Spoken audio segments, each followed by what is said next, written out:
Really nice, perfect. If you don't Yeah. It's nice, you got it angled. There's a reason why I'm so. Yeah. It's only one car. Bring everything away from the house. Is it? No. That's all in.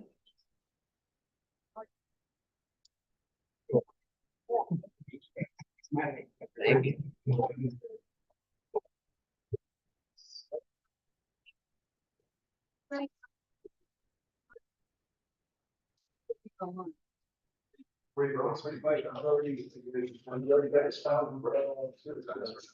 Oh, yes. Okay, you guys are live. We can start using whenever you're ready, 7 o'clock. Rather.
My phone, that's right, our clock isn't on time. I'm gonna call the meeting to order, the board meeting of the Golden Gate Fire Protection District, and welcome visitors, hello. I'm gonna start, let's start with the Pledge of Allegiance, please. Pledge allegiance to the flag of the United States of America and to the republic for which it stands, one nation, with liberty and justice for all.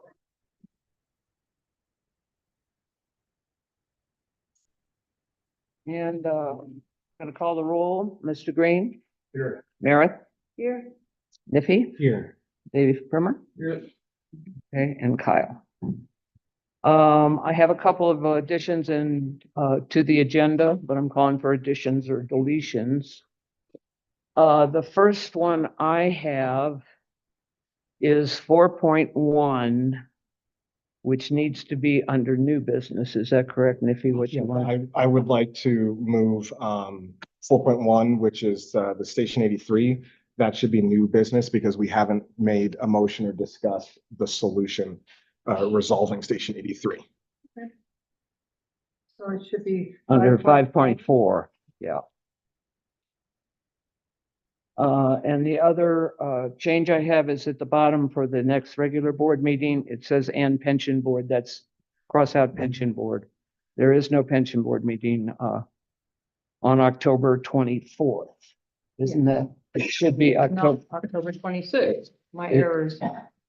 Our next board meeting is October 24th. Anything else, changes or additions to the agenda? I would potentially say updating that section on next meeting to also include the November meeting because it's not during the regular time, if I recall correctly. I didn't understand. Don't we typically move the November meeting to be earlier? Oh. Because it's tangled with Thanksgiving, I suppose so. Okay. I think it was, I have to double check. Check the calendar. Yes, I think it's currently on 22 November, and I think that's the week of Thanksgiving.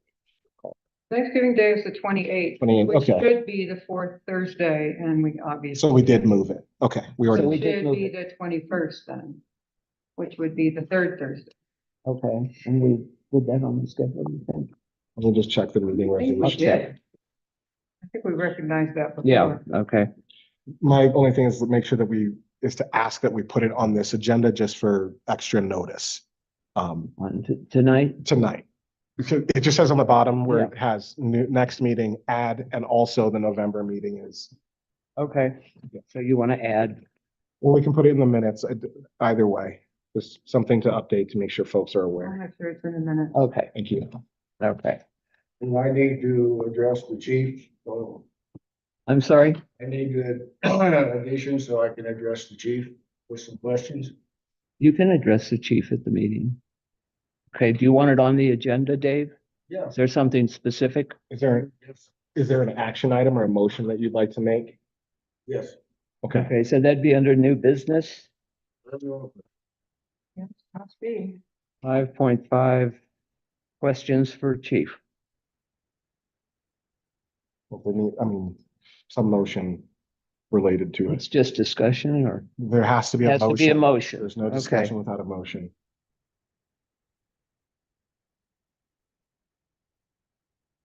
Okay, that's 5.5.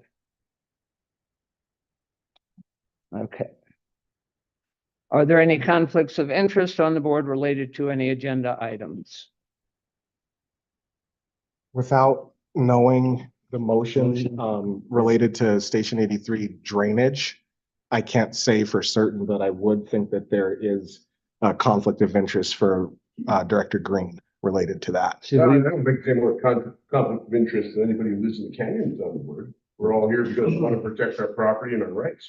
There may be a conflict of interest, but it's not against the law to have a conflict. It is actually against the law not to state that you have a conflict of interest when you're an elected officer. And if you let's are- wait for the motion to see if the it's, time to declare a conflict of interest is on the agenda now. And if Mr. Primer would like to state what his motion is about resolving Station 83, then we can determine whether or not there's a conflict of interest, which is why I asked you to let us know what your motion was ahead of time. Well, that's fine. Are we discussing that now? No, I'm asking you to tell us what your motion is to resolve Station Well, 83. I'd like for all you guys to put your childish agenda aside and just discuss this drainage issue with Steve directly and not be wasting money on lawyers. going to the trying county. to sue. So you're, And are you suing, Steve, or you already talked to the lawyer about suing for this? no, so I just, Well, you mentioned it last. hold on, let's just stay focused on what your motion Motion was. is, Your motion, is it to stop, it's to stop any other action and Stop action, lay your grievance aside, discuss it like ladies and gentlemen, and resolve the issue. Okay. Steve, 2 months ago, said he would. All right, so if that's your motion, in that case, I do believe that Mr. Primer, pardon me, Mr. Green has a conflict of interest in voting on setting aside our present course of action. This needs to be put in the minutes, Mayor. okay. And for clarity purposes, having a conflict of interest means that Mr. Green is not allowed to vote or be a part of the discussion on that motion. And the reason he has a conflict of interest is because he owns that property, and our current course of action would require him to fix his own property with his money, as opposed to having the district pay to fix his property to protect ours. And that's what. Spend $10,000 on a lawyer. All right, do you have a conflict or not? That's what we're just talking conflict of interest here. So you have a conflict. Thank you. I'm trying to get this settled as neighbors, not being up in Okay, arms and all right. trying to sue somebody, because if you go to court over this little issue, you're gonna have bigger problems. Okay, You're gonna. Well, listen. They'll drain your bank account fast. So I think we are on to the minutes, approval of last meeting's minutes. okay. Approval of the August 22nd meeting minutes that were posted on the website. I move to approve the minutes as written. I'll second that. All in favor? Aye. Aye. Aye. All opposed? Hey, We are on to the treasurer's report. I was remiss in getting the treasurer's report out ahead of time, so I printed copies. There, I think, were 5 or 6 copies on that back table. There are also some additional attachments that will be posted online. To clarify, it's just if NIFI's report on the financials. The financials are on the website, all of the transactions and everything like always. It's just his report at the beginning that didn't get posted. So you want to just read it? Yes, this is for, Yeah. for folks here. Thank you. So there are 3 items. I printed multiple copies of the treasurer's report in itself, but only 4 copies of the transaction list and the credit card statement. I will briefly, I'll read this here. I hate reading the treasurer's report to you, but it's usually posted online, so I don't have to do that. For the period covering August 2024, expenditures were 11,800, noted $2,000 to our accounting firm, Seifert and Benz. 2024 revenue of 9,000 from the county total revenue 9 grand, 6,700 from the county, and 2,300 from our Colo Trust interest. We also, just our statement of financial position, we are sitting with $523,000 in our savings account. We have started the budgeting process, and through that, we did look at, what anticipated expenditures were. We're going to be mostly on track, but we'll be a little bit behind, probably $80,000 to $90,000 under what we had budgeted. 60,000 of that is the CWPP.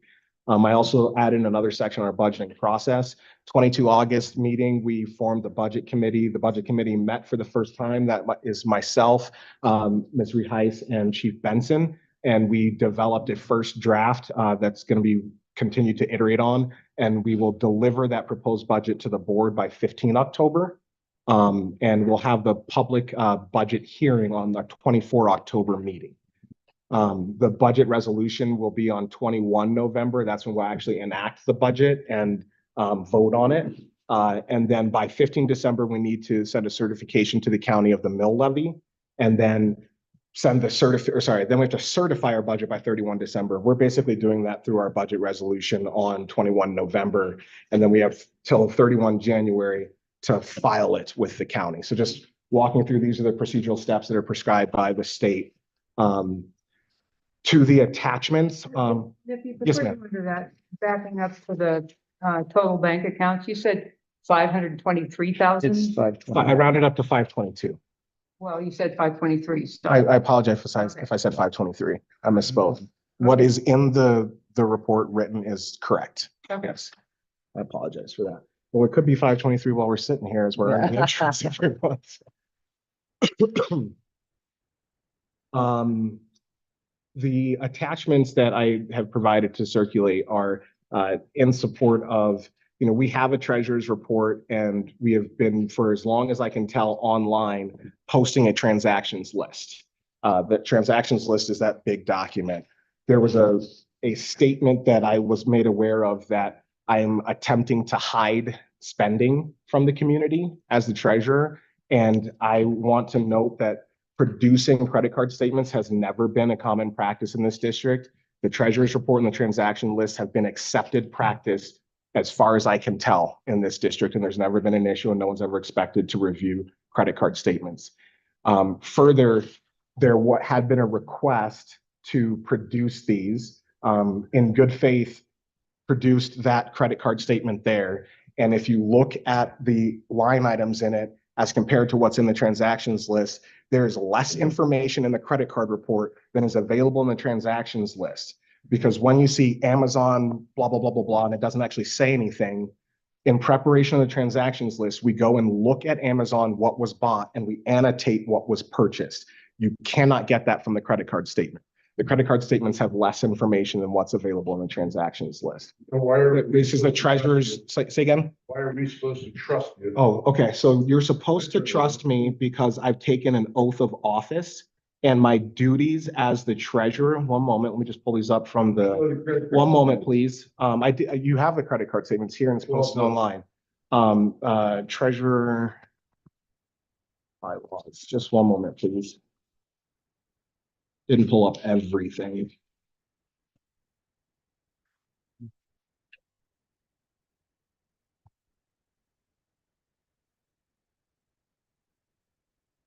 They've requested the credit card statement. This is, I've sir, requested sir, the sir, credit sir, card this is the statement. treasurer's, Not a this is the public- treasurer's report. It's not a time It's for on you the to speak. agenda.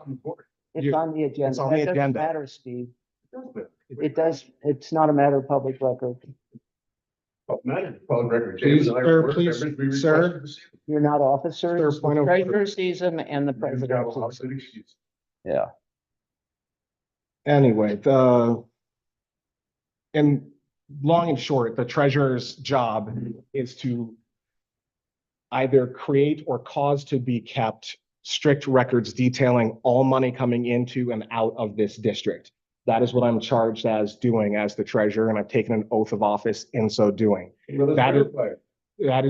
That is why you should trust what I'm doing. If it is requested that it is verified, no individual board member has the right to take any individual actions, which is to say that, We have the right to sir, go- sir, Stop interrupting. It's an agenda item. Wait until it comes up, Mr. Green. Okay, Mr. Curley, but I'm not gonna do that. Keep going.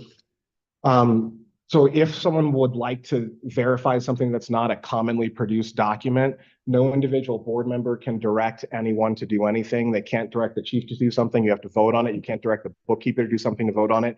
And most importantly, you can't compel another board member to do something just because you want them to do it. I can't tell Mr. Primer to stand up and do the hokey pokey. Can't do it.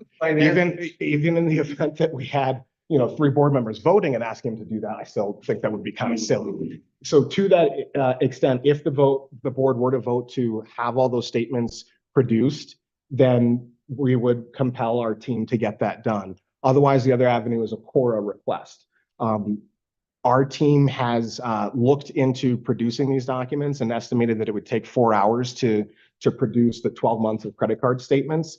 The first hour of that work is free, and according to our Cora policy and Colorado state law, we can charge for the remainder of the work it takes. And so we had asked for a deposit of $90 in order to produce those statements. I'd also like to note that we are a volunteer firefighter service. Our bookkeeper is a volunteer. And as many people have noted, I've heard several times that our chief is paid a lot of money. So we would have to potentially pay our chief a lot of money to go through redacting credit card statements as opposed to looking at a transactions list that is prepared on a regular basis. Should also be noted that there's a reason why my title is both vice president and treasurer, and that is because all other board members refuse to serve as treasurer, which would have occasioned them the opportunity to have strict review of the credit card statements. I would also note that there's a reason why Meredith and I are the budget committee, because all other members refuse to serve on the budget That's not committee, true. which would have provided them with the occasion to review credit card statements. He didn't get a second. You didn't second him. Anyway, that would conclude my treasurer's report. Let's move on to the next item, please. You lied about that. Next, Or about the next, committee. next item is the chief's report. So, chief reports are posted online, just for, public information. We did have an issue with posting the August chief's report. It got split into 2. The narrative portion of the August chief's report is available on the website. There were some photos that we had added to the chief's report, to show some of the updates for Station 81. That's causing an issue for the upload. Apparently our webmaster is still having a hard time getting those photos. But we're gonna try to split that again, so we have those on the website. So just going back into August, regional and county remains in the stage 1 fire restriction. We have chosen to leave the fire ban signs in place until all of the restrictions are lifted in Jefferson County. Huge news for the district. One of the big things, we've had a lot of big things last month. But GGFPD was awarded a $155,000 grant for a full SCBA. So we've chosen to continue with our Scott as our SCBA vendor, which is the current SCBA manufacturer that we currently use. It's also the SCBA manufacturer with some neighbors. So we have regional continuity with the SCBA components. We also were awarded, if you were at the last meeting, we were awarded another grant through the State Internet Portal Authority. I attended a award ceremony earlier this week for that grant, and we actually received the funds which were deposited into the bank account.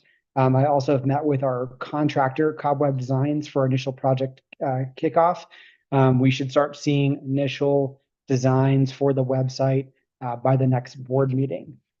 Total grants received between September 2023 and September 24, with those two included, brings our total grant received to $212,000 for the year between September to September.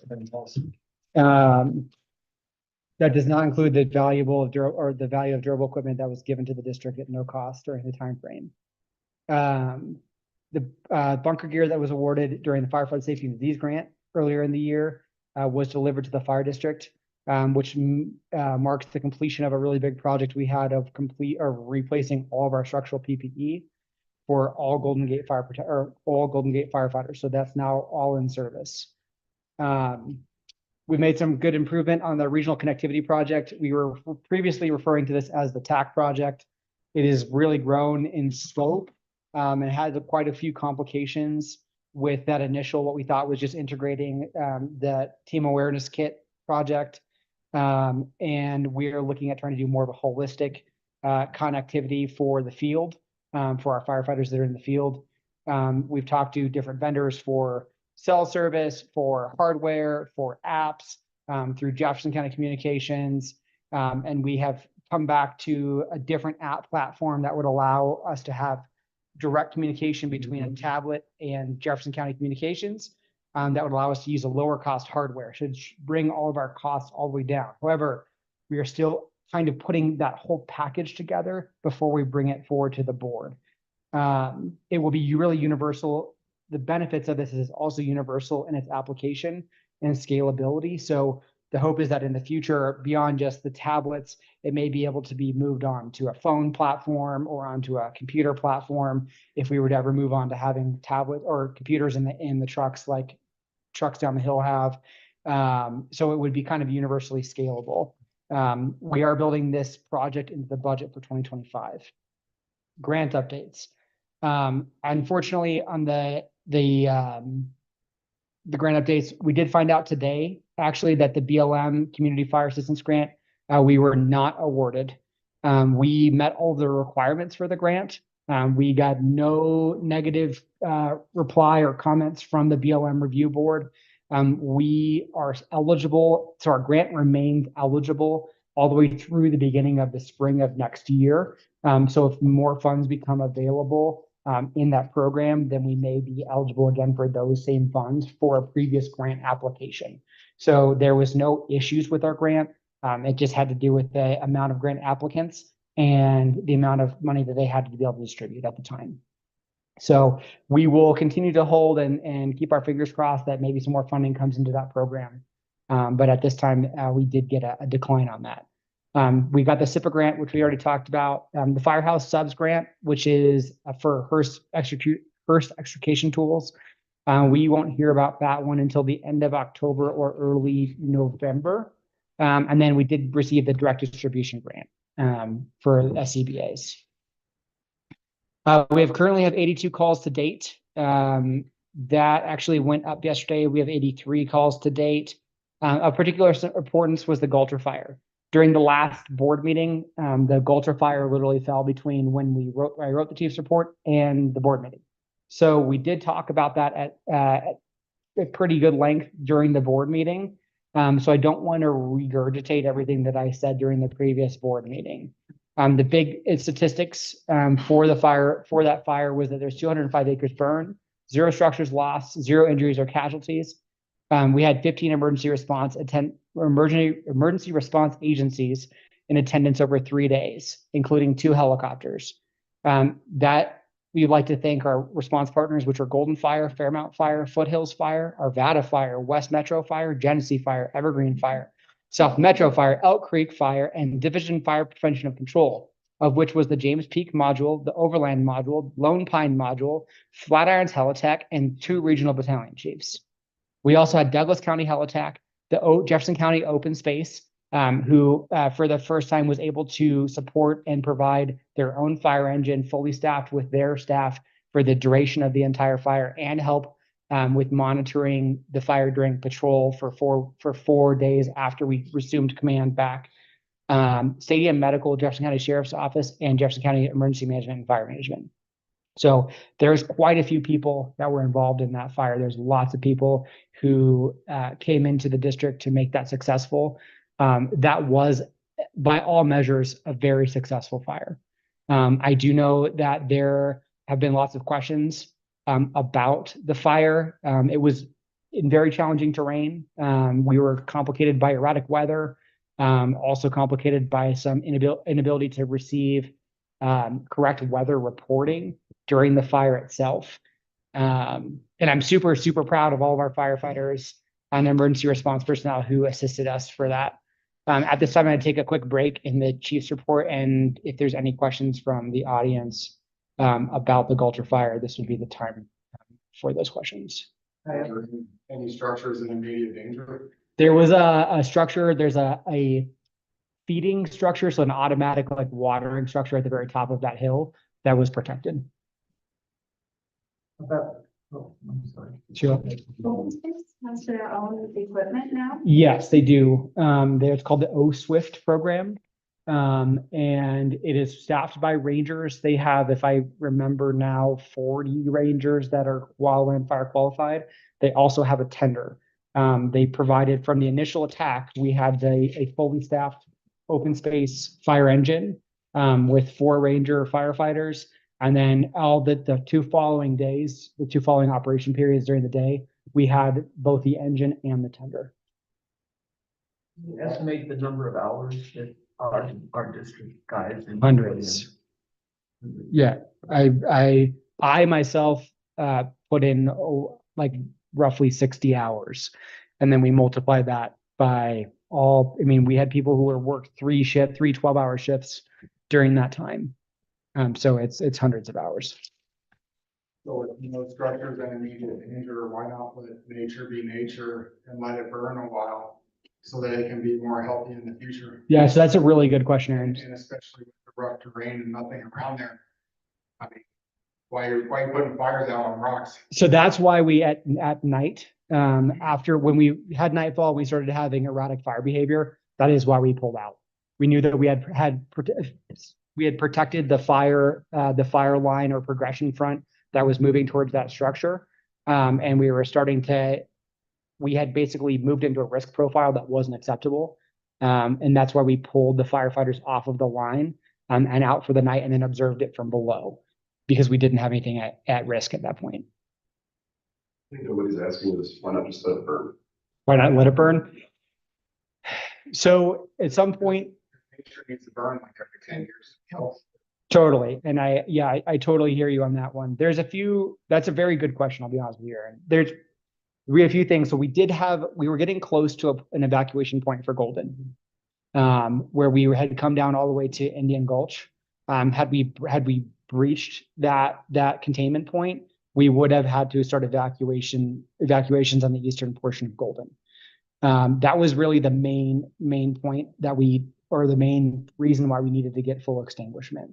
That's also where the majority of the fire front was moving at that point because we had moved west to east winds, moving it in that direction.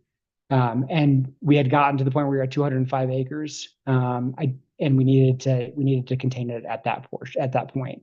I will say from my perspective, from an ecological perspective, what happened that night on that hill is very good for nature doing what nature does. That as I was driving in, we're already starting to see a little bit of regrowth there, even though it's late in the season. Come spring, that hill is going to be super green and beautiful. And thankfully, the home or the landowner that fire was both on open space and on private landowner's holdings. That landowner is excited to see those changes in their own land as they move forward. Send a lightning strike to my field. I will try calling that field. I think the one thing, Aaron, though, that is worth noting is that I think that there, as we move forward as a county, there may be opportunities for controlled burns, prescribed burns coming back into play for the county. with more, I don't want to call it ring fencing, but a lot more responsibility around them than happened in the past. As some folks know, we did have quite a lot of prescribed fire happening in the in the 90s and early 2000s that all stopped after an incident in Jefferson County in the mid 2000s. And then we're starting to look at what that would how to bring it back. It's also happening on a state level. So there's state legislature and county legislature that would hopefully be able to reintroduce some of that back into the environment. That's why I bring that on my farm field if I get in trouble. I think we're still a couple steps away from that, but that would be the hope in the future that that would be something that would be able to be arranged. We'll see.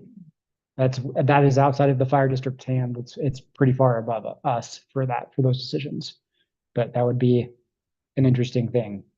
I went out of town immediately after that and was gone most of that time until just a week ago. So I was actually surprised. It was today when I was driving by the mouth of the canyon and went, oh my gosh, it got right to Golden. It was right on the edge. It was a very, very public fire.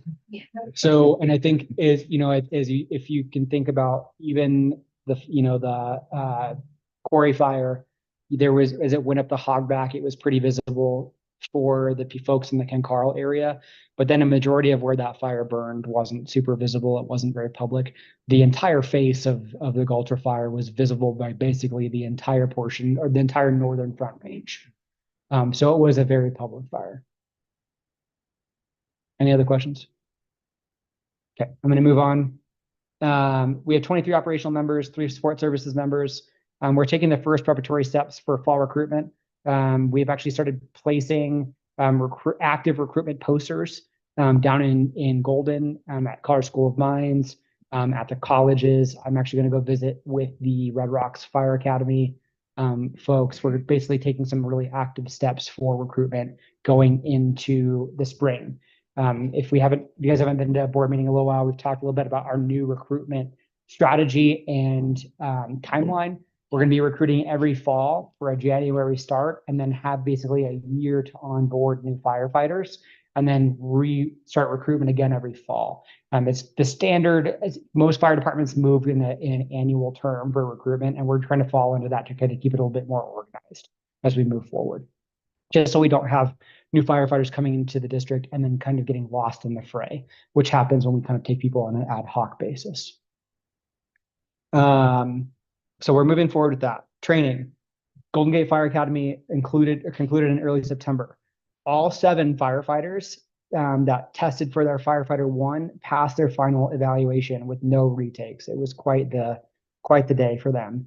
It was very hard fought for both the academy members and the district. Hundreds and hundreds of hours went into this fire academy. And I cannot be more proud to all of the recruits and all the firefighters and officers that made that successful. Also, a huge thank you to Clear Creek Fire, Genesee Fire, Arvada Fire, and Fairmount Fire, who helped us put on that practical. So they all provided that service to our Golden Gate firefighters at no charge to the district. So we're very, very thankful for them. We're going to be hosting a graduation celebration on October 6th here at the Grange. October 12th and 13th, so the next weekend, we'll be hosting a 2-day multi-agency backcountry rescue training here in Golden Gate at Station 82. We do anticipate increased activity on Crawford Gulch over those 2 days. So those of you that live up on Crawford Gulch, just know that there will be increased trucks and activity around Station 82, potentially down into Centennial Cone. So just be aware of that. They will be open. Station 80 or station projects. So Station 81 is fully operational, finally including the kitchen sink. So if you guys don't know, we've been struggling with trying to get the kitchen sink functional for months, and we finally were able to get it operational a few days ago. Total cost for the improvements to date for Station 81 was $21,592. We originally had been approved for a budget of $30,000. Because we are so far underneath our original budget, mostly thanks to volunteer professional labor, professional plumbers who donated their time, professional painters, professional electricians, who all donated their time for us to be successful with that station. We are able to purchase a new gear washer for Station 81. For those of you that do not know, Station 81 did not have the ability to decontaminate bunker gear or wildland gear at the station. All the gear had to be moved to Station 82 for decontamination. So we pre-plumbed for that, hoping for it to be a future thing for the district. But because we were under the budget, we were actually able to fit the gear washer into the pre-approved budget, and we'll be having that at Station 81. It's a huge improvement in our workflow for decontamination, decreasing our return to service time after a large event, and it really alleviates a lot of headaches for the district. So we're looking forward to that. Even after that installation, which we hope to be next week, we will still be under budget by roughly 10% of our original approved spend for Station 81. So with all that, with the update, I know this is later in the board meeting, but I think we do need to talk about this, and I'll put it here. So we have a lot of investment in the district that has happened. We have a lot of investment from the state, a lot of investment from our firefighters, from our volunteers, people who have put in times into these stations. We have new, tens of thousands of dollars of new bunker gear. We're about to bring hundreds of thousands of dollars of new SCBAs into the station. We have already seen damage from mice, even with traps and other abatements in place in our brand new bunker gear at Station 81. At this time, it is my request of the board that we approve a professional pest control contract for all stations. This is a professional problem that requires a professional answer.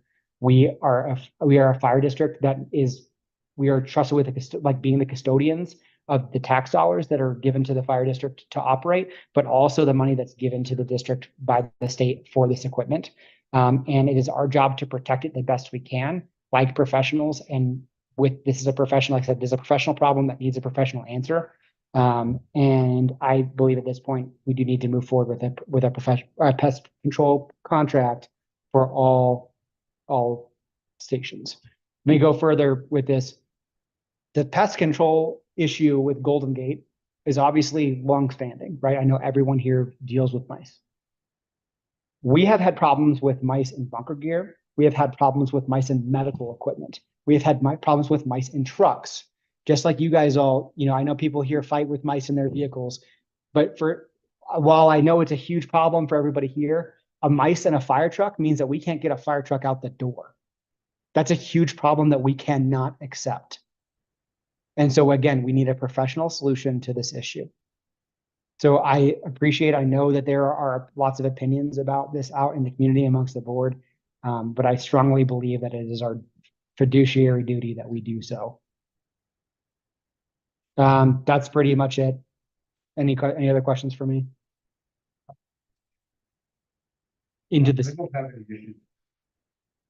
There are coming through, I think, in general, all structures in the district. Like I said, I think most people in the audience can talk about having problems with mice in the district or in their buildings. Even though the buildings are sealed, they are coming in through walls, doors, vents. But we have done our best. We have done live traps, electric traps, fatal all kinds of manual traps, bait traps, and nothing has been successful. Did you try my potion? Yeah, I think there's a few folks that have tried the potion and would like to try. Quick point of order, it's on the agenda to discuss and vote on it, so. That's fine. I just wanted, but it's in the chief's report, so I wanted to put it out in the chief's report. That's all I have. Thank you. Don't have, Oh, Terry. Is Terry there? No, Terry is not online. There'll be no community, reports. Our community people are not here. Dee Dee's on the Grange, and Terry's, having some health issues. Okay. We're going to jump to 4.2 pest control at the fire station. I would move to. I would move to approve the proposal for pest control that the chief presented at the last meeting. I think we need to specify which one because The one for the non-trophic, the Oregon one, the non-trophic poison system. Well, it's real simple. I think the bid specified. I think it's in the in all of that literature. Well, before we go, is there a second to discuss it, or like, if there's not, then we? No, I think we need, I have input. Discuss. So we have a second from President Curley, so Yes. there's an opportunity for discussion. Did you want to speak first? Yeah, if you mix up my potion and put it out, you put it out in little Tupperwares and put it out in your vehicles and everything, your mice will disappear. I have livestock and grain and chickens and everything running around, and I clean them up real fast. You have to put it out, and then the other thing you gotta do is help yourself. Some of that stuff is, right now, you should have it in mouse-proof containers, even hang your bunker gear up so the mice can't get to it. You gotta help yourself a little bit. No, I have a barn that's not sealed well at all. There's no mice in it ever since I followed Dave's advice at buying bike bars or bike bars. Bike bars. I'm on the wood. There's mice are gone. All sorts of rodents are gone. There used to be a lot, because you can see by the droppings and they leave behind. They're just gone totally. Now, I don't have pets. You got pets, that could be a problem. But I don't have any mice in my house, contrary to what you said, but then again, I built my house. Good job. So I think Zero mice. The other thing I think we need to look at it with this is that when we try, like I said, the fire department has tried historically all kinds of different things. At one point, there was a cat living at Station 81 to prevent mice. You got this case. Point of order, you had a chance to speak. Station 81 had a cat. So all of No, you're out of order. Let him all of talk. this, all of the stations have had issues with mice. Point of order. You're out You of had your chance to speak. I would say that it's honestly probably an even thing across all the stations, Steve. Even with Nicole as a resident at Station 82, it's continued to be an issue at Station 82, despite someone actively being there and trying to alleviate the burden of mice on that station. How much is the contract and is there a money back guarantee? So, point of order, there's an opportunity for community discussion and questions. We have a post of did we post the quotes online? The quotes are posted online. Where are they? I didn't see them. Sir, I cannot help it when you come to the meetings and tell me you didn't see something that is posted online. I don't have all in front of me. Because I don't see it. Point of order. Let me allow myself to just point of order, sir. All right. Play a game. Point of order. How much? The quote was already posted online. It's something like $130 per station per month and $1,000 total setup fee. But it's posted online. It's not my job to do your research for you. Sir, stop. Stop. I'm speaking. Answer the question. I don't have to answer your questions. And you don't get to. You're out of order. Point of order. You're out of order. Stop. This would go a lot smoother if you just cooperate a little bit. I want to echo what the chief said, which is that this is a professional organization. We are in charge of millions of dollars of equipment and protecting hundreds of millions of dollars worth of homes and property. We have the responsibility to take care of that. Point of order. And repeat I don't yourself. think that it's fair to say that we would take, I mean, I wouldn't want to put someone in position to say, I'm using a home remedy and then it didn't work and we lost millions of dollars of equipment, or we didn't get a fire truck out, or we didn't get out to save someone's life because we couldn't start up a system. And I wouldn't want to ask that person for their money back guarantee as an individual. I believe that we should move forward with the plan and the budget as proposed by the chief. Thank you. And that's the end of your statement? It's in there. And now I'm setting the time. Anyone else on the board, one comment? We have a motion on the floor. I'd like to hear what the contract. Point of order, sir. You have one chance to speak. You've for 10 already minutes. asked, just answer the question. You have one chance to speak for 10 minutes, and then unless everybody else has spoken, then you don't get the chance to speak. You're like the boss of the county now. Where'd you? You could just answer the question. It'd be a lot easier than your big long excuses. I'm gonna call the motion. I'm gonna call the motion. I'm sorry. Or did you want there? Yes, Okay, go ahead. I'm trying to start a timer and can't do it. So, hang on. I would like to know the cost. So I'm going to, because I had it here, but it's not here, so I'm gonna look it up online. That's important. This is just some, All of that. went- okay, here we are. Okay. There, yeah, it's roughly $1,000 to set up, for a setup fee for all three stations. $1,000 and $1,019 setup fee. And then $333 a month, again, for all three stations, although it varies depending on which station. That's a That's total. 3,600 a year. That's a total. 3,300, how $3,333 a month, that would be times 12, That's too bad. 330. would be For 4,000, total about $5,000. The first 1,000 is for setup. So it would be 4,000 a year. There's your answer. There was another quote from Ozone Safe, but they did not come look at the station, so we don't know if it's verified. And nobody got back to them to verify it, apparently. That would be $600 setup fee and $300 a month, which is a fair savings. So So you had two estimates? those are the two quotes that were available a month ago. That's, I mean, if it works, then it's certainly worthwhile, but what if it might still get in here, that, $5,000? Well, that's on Orkin, isn't it? I mean. if Yeah, I think that's on contract Orkin. with Well, them, that's what I'm saying. They need prevent damage. If you pay for it and it might still get in, then do you still pay for a service that doesn't work? Well, I think then we should pay into the service, don't we? Or you get that, but then you're out the $1,000 setup fee. True. Yeah. But you have to start somewhere. Right. I think we give it a year, Aaron, and then we don't. Community member, but I'm okay with it right now. So that's my, comment. Now we have bids on the table. That's all I wanted to say. So. Motion to divide the working? Well, I don't know, did you want to speak to the? No. All right, well, everyone that wanted to speak has spoken, so if someone wanted to speak a second time, they can. Is there a, are you committed? Because it's $5,000 a month of working.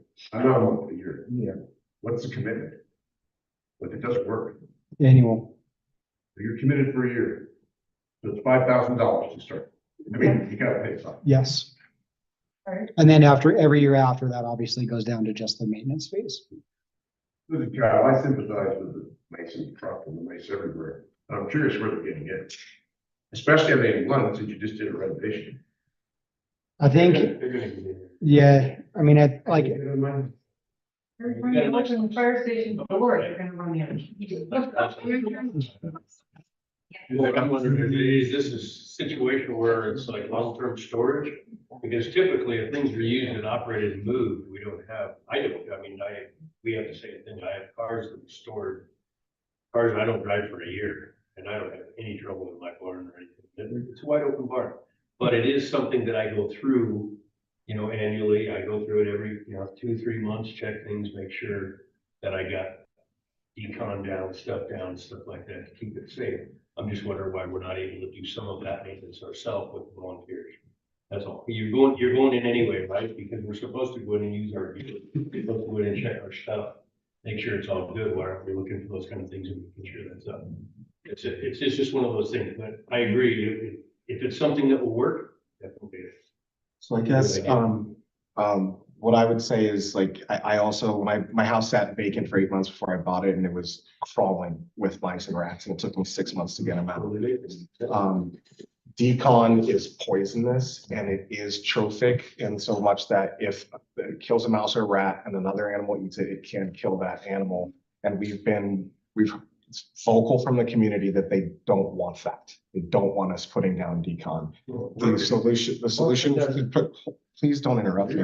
The solution from Orkin is a proprietary solution that we can't buy. And when we talk about, can our team do this? This is basically if I were budgeting it, I'd look at it as it's an hour per station at $100 an hour is what you're paying somebody to come up and do. And I continue to look at certain things of do we want our firefighters going and setting traps and putting down poison? Or do we want them in training and ready to respond or working on their equipment? And is this enough, to me, is this a good enough trade-off in my mind to pay somebody professional to do it? They may not guarantee it, but it's like, we haven't been able to do it as, you know, a volunteer fire service. So to me, it just makes sense, pay somebody to do it that's a professional, and let our firefighters work on being firefighters and not exterminators. So that's my final point. I have one further comment, and that is, I have been trying for a year. Let's do it. Let's put the money into it. If we're still got mice in our shorts or whatever, and yeah, that's a problem. After a year, we have to do something else. Can we amend the motion to make it that we hire Orkin and just go right to the chase? I think that's what what, I I did. think Did you, okay. David, Okay, we have a motion and a second on the floor. No, it doesn't take but 5 minutes to put stuff out and my stuff works. And it's not hard to do. Takes me 5 minutes a day just to feed the mice. And it doesn't, it's not poison. You get it out of your kitchen.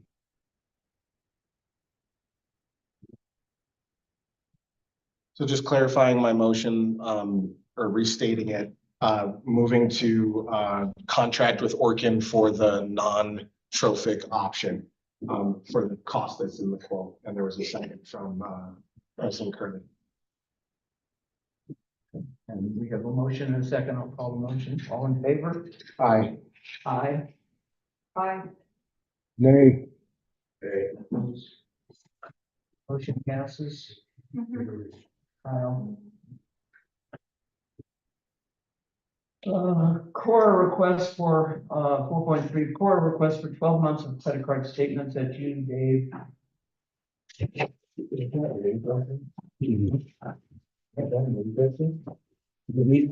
have a motion for that at the last meeting? That is new business. You would just move it to number one on Yeah. the. I made a choral request for your credit card statements. The one you gave me, it opens up a lot of questions because there's a charge here for Cast Iron Tavern in Golden for $146.28 on your credit card. Point of order, sir, may I ask what your motion is? It's on the board. It's not, it says, I want a motion to receive these, I want a motion to receive the credit card statements so I can go through them. And I turned one in for Cora. And right here, is like there a I'm second saying, for the motion? the Cast Iron Tavern Point here. of order, sir, is there a second? Uh, I second that. So who's down at the tavern drinking beer? Nobody's drinking beer. That's just one statement. That's just one statement. Go through, we need to look this up, cause see, when you put it on the computer, you can change all that and you don't put down what it was for or where it come from. So that raises a lot of eyebrows. We gotta look at this thing a lot closer, cause if someone's down there putting at the tavern, using our credit cards, using the district credit cards, that's taxpayers' money. Everybody should be concerned about that. So one. I can tell you, Dave, what that's for specifically. That was for when I believe this was in when was this? 8/14, All right, so that was for, 8/13. that's for after a hiring or after an event that they would go down and we're providing them, our firefighters, or people who volunteered for Fire Academy, we're providing them lunch. Yep. But there's no alcohol being consumed. We cannot buy alcohol on the district court. Well, why make everything so suspicious? Are you done? Hey, let me please, people. Point of order, I just No, wanna make right. sure that you guys- Go ahead, Steve. Have you finished? If you've concluded, then you've concluded. I'm just verifying that you've concluded. Nope, I just wanna know what we're trying to hide by not putting these credit card statements out. What are you trying to hide? Thank you. I couldn't hear you, Dave, because Steve was talking. I say, what are you trying to hide by not letting a board member see the credit card statements and everything else? You're trying to hide something. It's your peers then. We didn't think, I don't think you're trying to hide anything until you won't give them up. Then you start to wonder. Is that, are you finished? No, I said what I want to say. Okay. Are you finished? Is it my turn? Okay. Just to explain. As everybody knows, credit card statements have the credit card numbers on them. Oh, Right? So it's not. Sir, please refrain. It's my turn. Okay? Sir, please refrain. You can It's speak my during the turn. public comments. I didn't know you had it. I have 10 minutes. The credit card statements are not part of the public record. Yes, For sir. that reason. Well, we're not the public, David. Let me finish, let me You're finish. not talking to us, you're talking to your board people, so don't talk to us. They're asking you for the statements, not us. Right, I don't okay. think anybody. And I'm trying to explain why it's a Quora request, okay? Shouldn't be. Open records, yes, it should. It's not a matter of public record.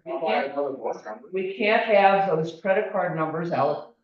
Nobody sees them, except our accountant and myself and our treasurer, officers. That's a bunch of hogwash. Point of order, please stop Point of interrupting. order, please stop interrupting. So the Quora request is not only for the duplication of a year's worth of credit card statements.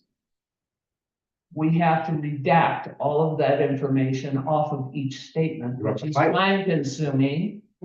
And that's where the $90 charge comes in. As soon as we receive the $90, you will have a year's worth of credit card statements. Seems like I took the same oath you did and Aunt Riffy did, so I'm entitled to these without charge. Isn't it clear in the back mark on your Point record?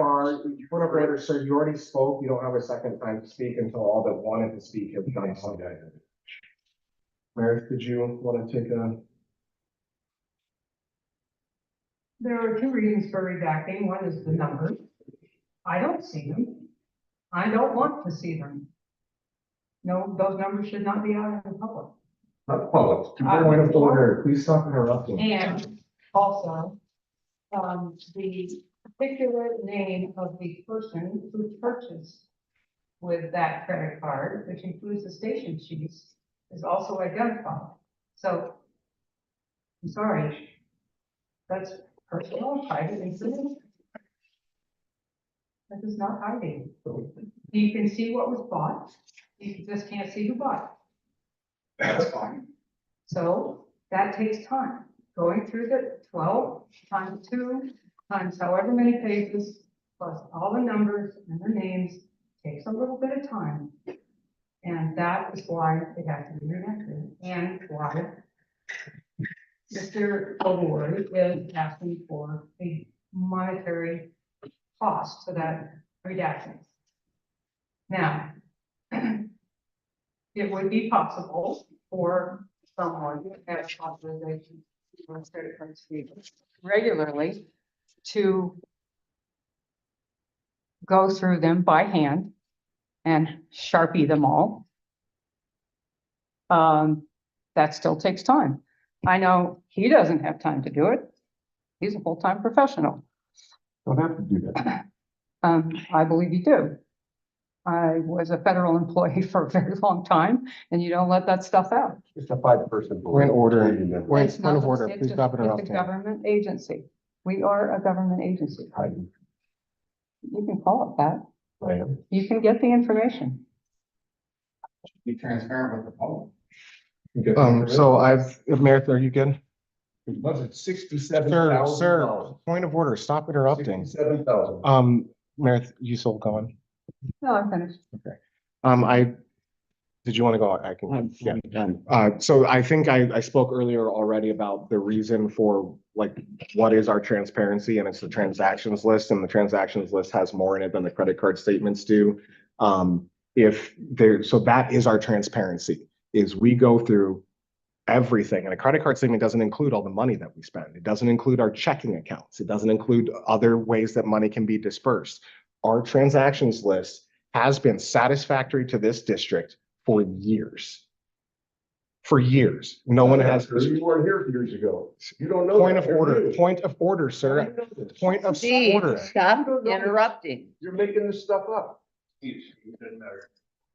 I looked up online and I went through what is posted online since 2017. And we've actually added more stuff that we post regularly as part of our financials since 2017.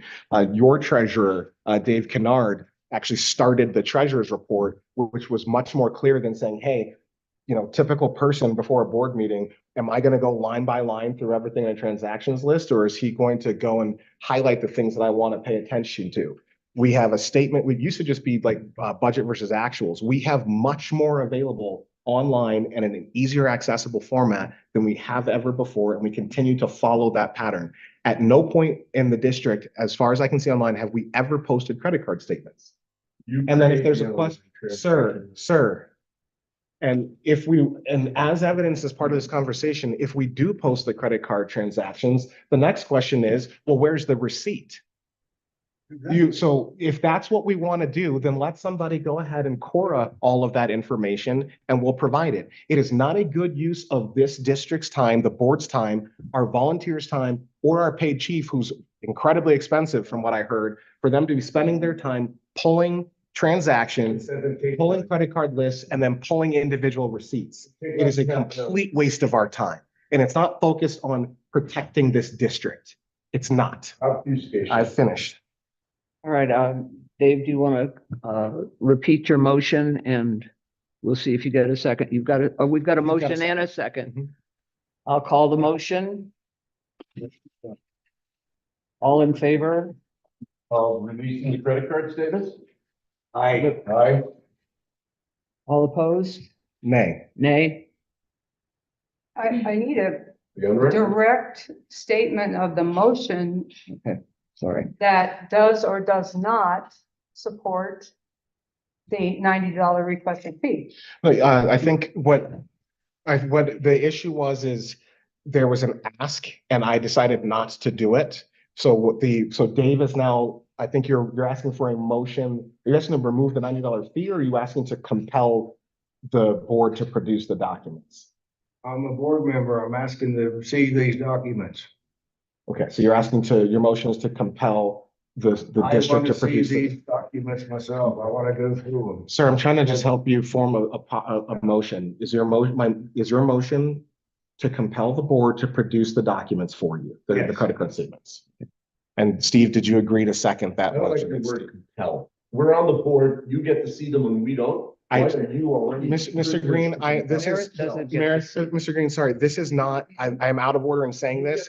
I actually don't see the credit card statements either. No, I cannot. No, I cannot. Do you not sure?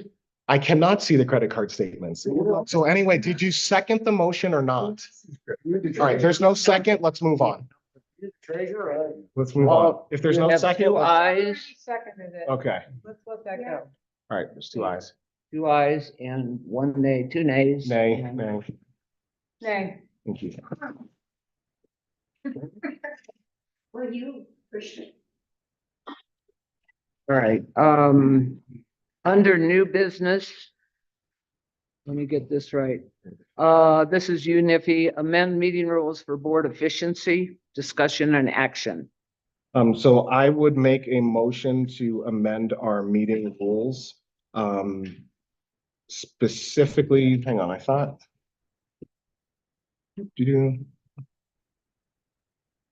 Agenda. Sorry, just a little slow there. So the purpose of this motion for amending the meeting rules for board efficiency is to encourage expedient and efficient use of the time for the district community, staff, and directors. Meeting rules shall be amended to what's parliamentary called postpone indefinitely the discussion, rescission, renewal, or amendment of main motions voted upon at previous meetings. The application of this would be that discussing or sending or renewing or amending any and all main motions, that's the motions that we're making during this time, which that have been or shall be voted upon by the current body will be postponed indefinitely until the new body is seated. So until the next election for district board members. The exception to this rule would be that you could move to rescind, renew, or amend an emotion if you are a director that voted with the prevailing side. So the term again for this rule will cease to be in effect following the next regular election seating of the district's board of directors. In plain language, what this means is if we vote on something, we don't talk about it again unless somebody who was on the winning side wants to change their mind and reopen it. It's a waste of time. We waste so much time going in circles, talking about the same thing over and over again. Our duty up here is to serve this community. And once we've made a decision on how we're going to serve the community, sitting in a board meeting and listening to someone talk about the same issue for an hour at every board meeting is a waste of time. And so the purpose and the structure of this is if this seated board decides something, we move on. If the next board wants to bring it up with newly elected directors, they can change their mind. That's my motion and my opening speech. Thank you. Okay. So I would ask for a I'm second. gonna put, you want to put it more succinctly for the motion? The whole text Okay. is there, Meredith has it. Okay, The whole text was posted, and I think it had been distributed to the community ahead of the yes, meeting as well. I will second that. I'm not so sure about that. I saw an email that had been distributed with that text in it. Okay. It was posted, It wasn't posted. wasn't posted. It was just No. one of those emails that goes out. You got a motion and a second on the floor? Any comments? Yes. This is just another attempt, like the executive committee you guys were in, to take certain board members out of the loop. You don't want them to talk about things, because if you don't like it, then, and then Only, you don't want them to talk about it. So that's a way. So only you three can talk about things because you always vote together. Dave and I will not be able to speak about anything according to your rules. Of course, you have to follow your rules and you can bang your hammer, but that's what you're trying to do. It's obvious. You're trying to curtail our ability to talk about things. Dave's in mine, or anybody who's against you. Oh. That's a lovely way. Why don't, maybe you guys should move to Russia. Okay, I think Russia's probably free. Are you done? No, I might use my rest of my time later. So are you finished, Mr. Green? You can speak if you want. Okay. If a motion is passed, that's all he's saying. A passed motion can't come back again. An item can't come back again. Nobody's trying to stop. You have your opportunity to start, to talk about it when the motion is made. It sounds so Point of nice. order, Mr. Green. Point of order. No one interrupted you when you spoke. Please do not interrupt Miss Curley while she's speaking. That's all I have to say. All right, Meredith, Meredith? there's a free speech amendment in this country. You, you can't take that away or going to, you can't take that away from us. Are you gonna vote for this now? I didn't hear you, Dave. I got I distressed. said there's a free speech amendment in this country, and you can't take that away from us. Are you gonna vote for this? Are you asking me a question? Are you? I'm just making sure you're hearing me down there, because I'm clear over here. I didn't realize you were asking me a question. I thought you were making a statement. But are you gonna vote for it anyway?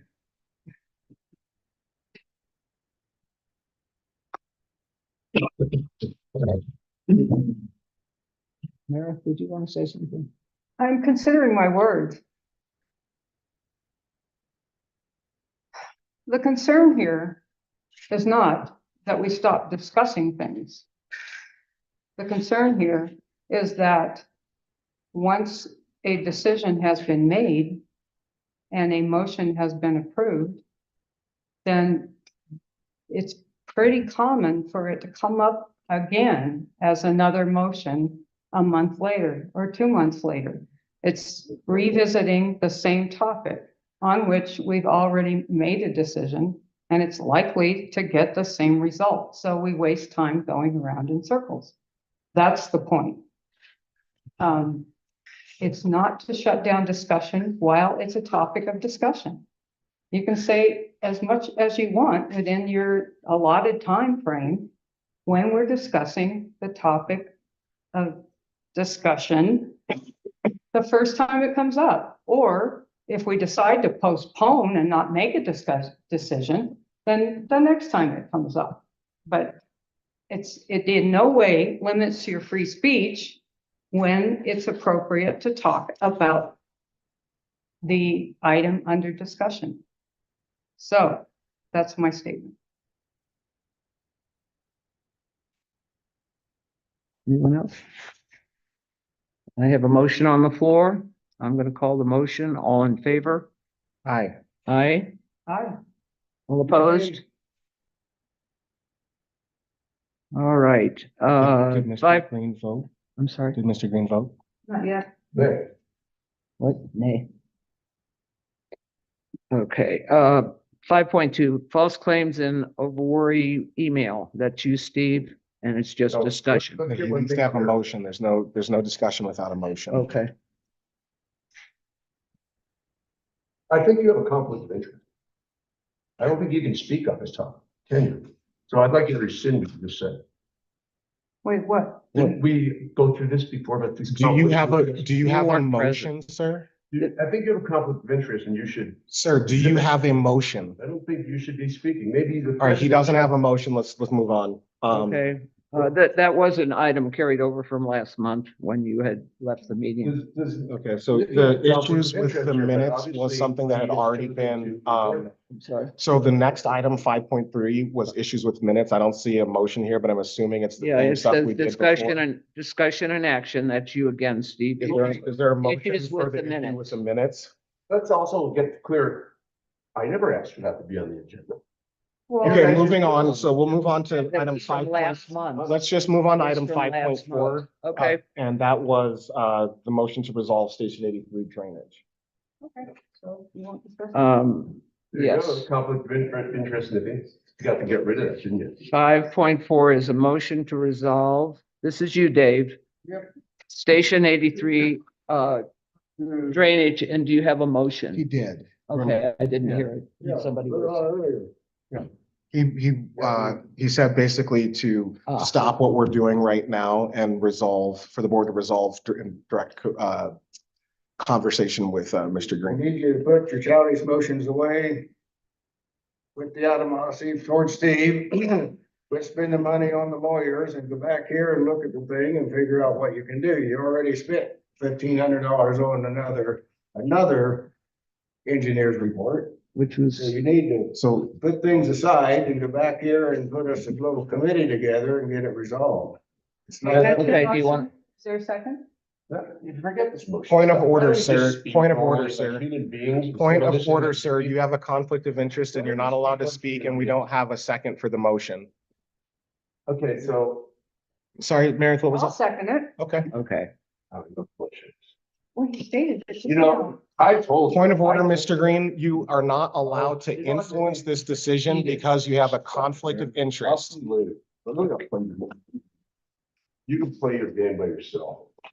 Be a lot nicer if you would shut up and let us talk about this.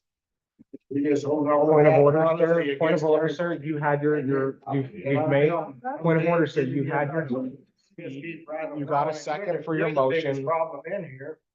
You are. All right, the biggest that's- problem in here. that's a no. That's just a no, no. Goodbye. It's not, I mean, I'll Goodbye. close the damn meeting. There was a I second. will not for the- work. with it. There was a Okay, second we for have- the motion, so We have a motion and a second on the floor. Can I restate the motion? I believe your motion is that we resolve this amongst ourselves, Neighbors. Amongst- gentlemen, ladies and amongst gentlemen. ourselves. Okay, Not we have all a this motion and a stuff. second. You Get neighbors fighting and they start suing each other. It makes for a terrible neighborhood. I I agree with you. agree with you. Okay, but what do you want to do? We have a motion and a second. did you want to speak to that, Meredith, at all? Or do you want someone else to speak to it or before you do? I don't know that you have to speak second if you second a motion. We have, I guess we have requested from the county an opinion on this, have we not? Okay. Yes, an inspection. So that request is already in. Can it, I don't know if it can be withdrawn. I don't know if it should be withdrawn, but it would be helpful, I think, for all parties to go out there and stand on the ground and talk about it. And if that could be done with the county, I think that would be beneficial, actually.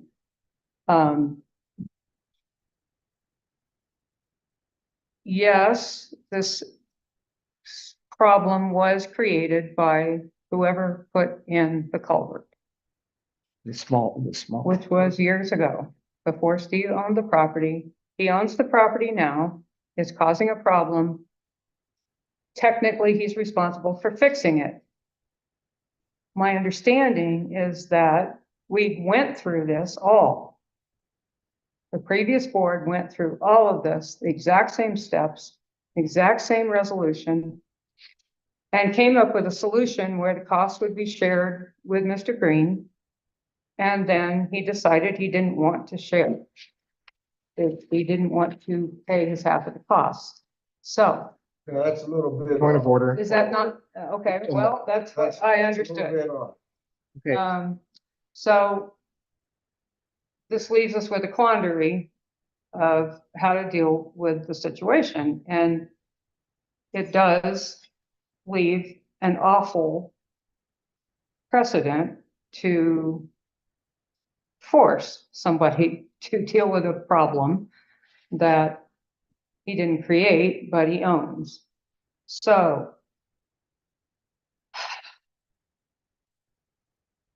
I don't know how to proceed. If Steve won't play ball, then we are stuck, other than fixing it ourselves and Paying for it. paying for it.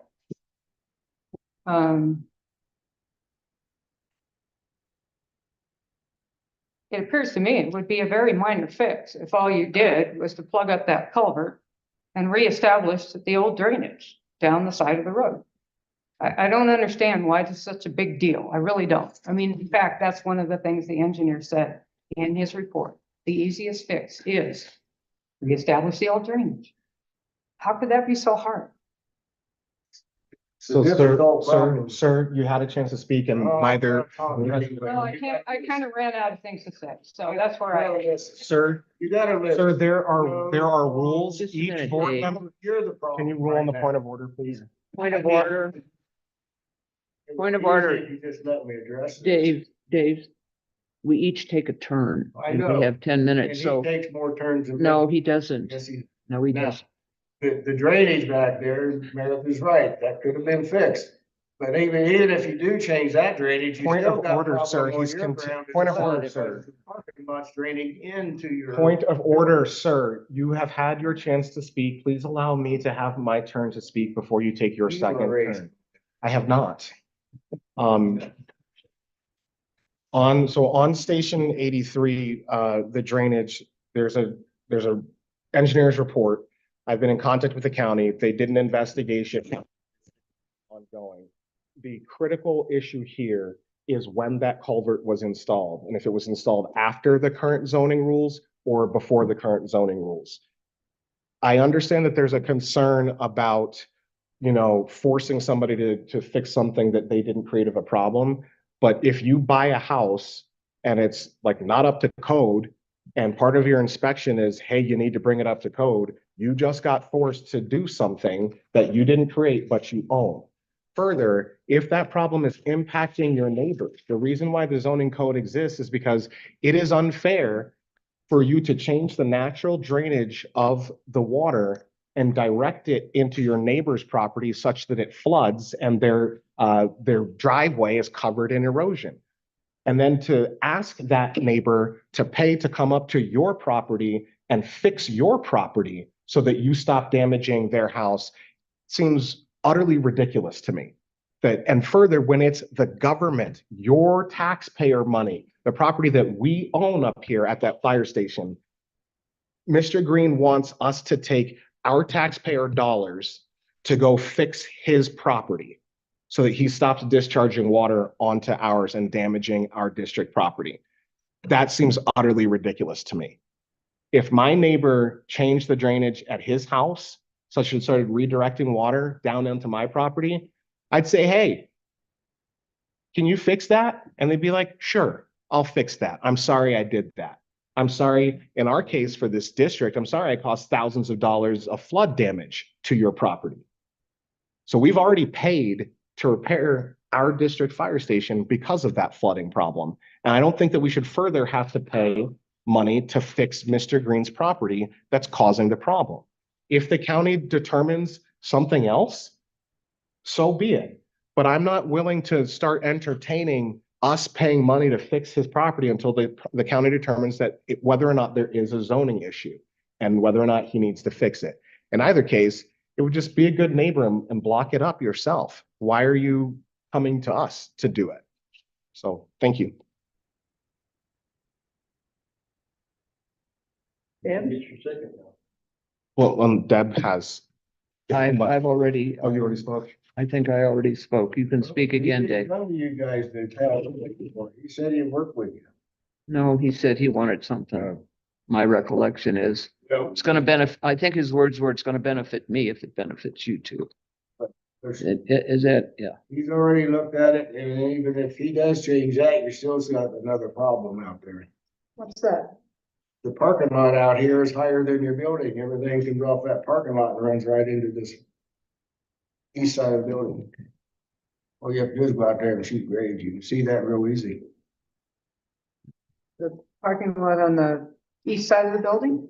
Yeah, the parking lot right here on the back side of the building, the fire station, not this building.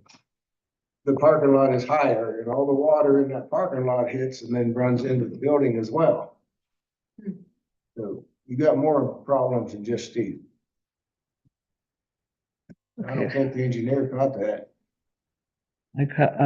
I'm gonna call the motion, which is talk amongst yourselves and don't go to the county, right? Well, the county would be fine to have them come. Okay, okay. The motion is not to waste money on lawyers and sue Okay. somebody. Oh.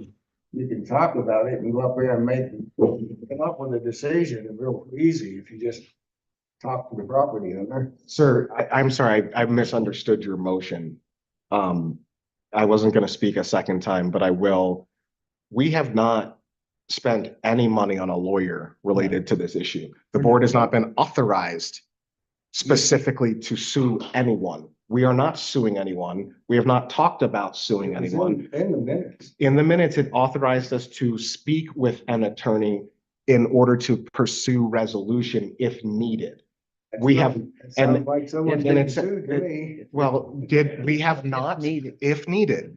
We don't have resolution from the county yet, so we haven't talked to the attorney, and it would only be like, okay, now we have resolution from the county, we'd come back to the board and talk about, here's what the county says to do, and we would talk about it amongst ourselves. And if at that point we wanted to Am I- sue Am I somebody, included in myself? So- yes, Yeah. these four It would be a people. board meeting. This, it would be a public board meeting in which we would decide if we wanted to sue somebody. We're not suing anyone. If you didn't hear a vote to sue somebody in this meeting, in one of these meetings, it ain't happening. So if that's what you're concerned with, then like, it's not happening. We got an engineer, all five of us voted to get an engineer to go up and look at it. I've been up there, I've looked at it. And the engineer said, here's what you should do, is go to the county and have them determine, who needs to fix it. And that's all we've done so far. That's all we've done. We haven't, that's it. I don't remember what the motion. The motion was not to use a lawyer. Just, It was okay, to stop legal proceedings, I think, okay, and work together to resolve the drainage issue. okay. And I we have think a, that's what we're doing. I think we're trying to. Do you want to amend? that's your motion, and we have a second, I believe. Yeah. You seconded, Mara? Are you clear, just for clarity, when you say work amongst yourselves, what does that mean? Does that mean we stop working with the county? No, it does we not have say to, that. I think the county needs to come look. How about this restating? Would you accept this, Dave? That we work together to resolve the drainage issue. That's exactly what I said. Okay. That's good. But the county, When you With say, the- Meetings at county. with Yes. county input. With and county. when you say work together, are you talking about direct negotiations with Mr. Green? Because I thought that's what your original motion Well, that's what was. you gotta do. He owns the property. Okay. And If we can do that. If we can do that, we'll do that, Dave. We've got a motion and a second. I'm gonna call the motion. All in favor? Hi. Aye. I, Abstain.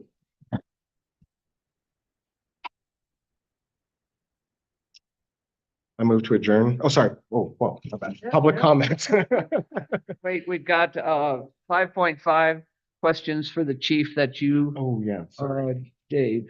Yeah, I sent you a message. I wasn't asking about the low set people. I was asking about the people prior to 01 when they went to see who is eligible or if anybody has enough hours and for FPPA.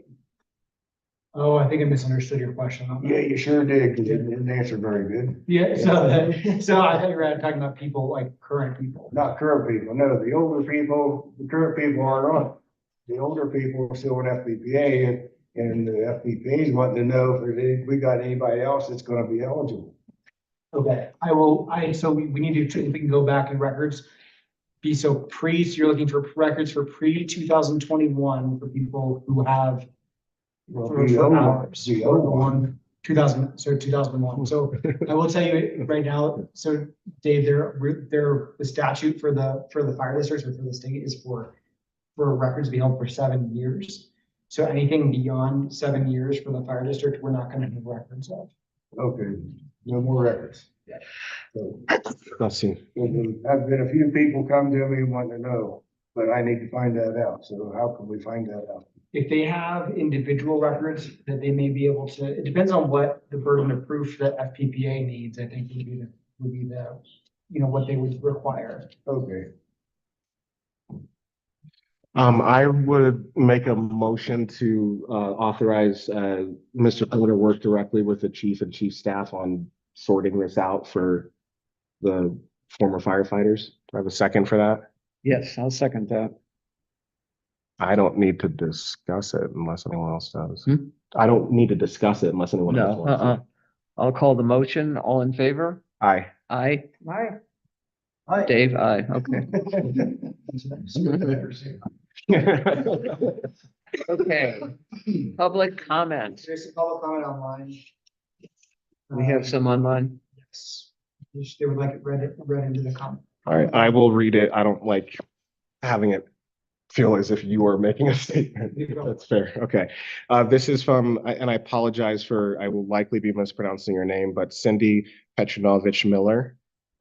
There was a comment, says regarding the issue with rodent protection, I feel that if we want to be protected by top trained fire department, we need to support our firefighters.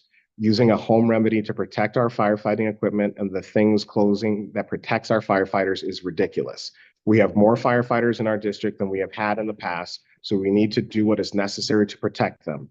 If certain board members want to use a home remedy for their personal use, that's fine. But do our volunteer firefighters want to be protected by a home remedy? Thank you to the board members who voted to support and protect our firefighters. She didn't want the entire comment read. No, she wants both of them. Okay, the second comment is, once again, Mr. Green storms out of the meeting like a 5-year-old throwing a temper tantrum. All of this is just because he didn't get his way. Is there additional public comment?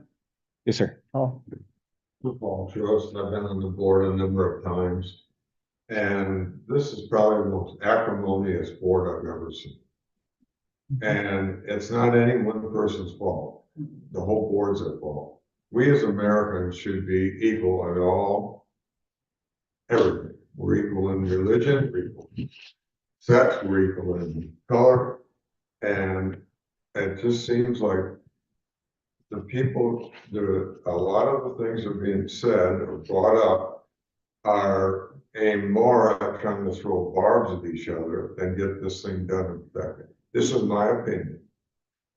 And so I really would ask the board members to try to be a little more cordial to each other and to respect the opinion of the other people and not overtalk other people. right.